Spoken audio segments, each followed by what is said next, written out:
এরপরে প্রশ্ন হলো, মতপার্থক্যকে কেন্দ্র করে বর্তমানে সামাজিক যোগাযোগ মাধ্যমে মানুষ যেভাবে ব্যক্তিগত হেনস্থা বা বুলিংয়ের প্রবণতা দেখা যাচ্ছে, ভিন্নমতের প্রতি এমন অসহিষ্ণু আক্রমণাত্মক আচরণ ইসলামে কতটা গঠিত কাজ? খুবই জঘন্য কথা। আল্লাহ রাব্বুল আলামিন কোরআনে কারীমে সূরা হুজুরাতে পরিষ্কারভাবে বলেছেন, লা ইয়াসখার কওমুম মিন কওমিন আসা আন ইয়াকুনু খায়রাম মিনহুম। কেউ যেন অন্য কাউকে নিয়ে বিদ্রূপ না করে, ঠাট্টা না করে। যাকে নিয়ে বিদ্রূপ করা হচ্ছে হয়তো আল্লাহর কাছে যিনি বিদ্রূপ করছেন তার চাইতে উত্তম বা শ্রেষ্ঠ। এই জন্য কোনো মুসলমান আসলে অন্য কাউকে নিয়ে বিদ্রূপ করা এবং বোলিং করা, অন্য কাউকে নিয়ে তুচ্ছ-তাচ্ছিল্য করা, হাসি তামাশা পাত্র বানানো, এটা মৌলিকভাবে কোনো জায়েজ কাজ নয়।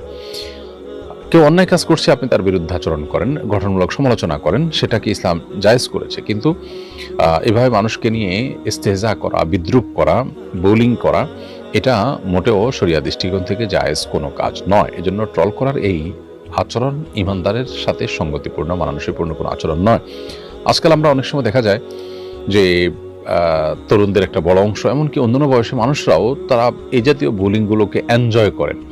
আমাদের দিনী চেতনা লোপ পেয়ে যাওয়ার ফলে আমাদের মধ্যে এই মানসিকতা তৈরি হয়েছে, যেখান থেকে আমাদের বেরিয়ে আসার চেষ্টা করা উচিত। আমি কারোর ইজ্জত সম্মান নিয়ে ছিনিমিনি খেলতে পারি না।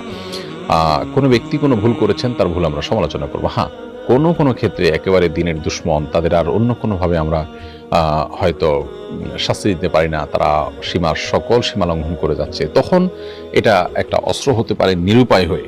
কিন্তু সাধারণ অবস্থাতে আমাদের উচিত হলো গঠনমূলক সমালোচনার মাধ্যমে কারোর ভুল থাকলে সেটাকে শুধরে দেওয়ার চেষ্টা করা। মতপার্থক্যের কারণে তাকে অপবাদ দেওয়া, মিথ্যা তথ্য ছড়ানো, গালিগালাজ করা, ট্রল করা বা চরিত্র হরণ করা, এগুলো কোনো অবস্থাতে জায়েজ নয়। আমরা অনেকেই এগুলোকে জায়েজ বানিয়ে নিয়েছি এবং এগুলো আমাদের কাছে দোষের বিষয় নয়।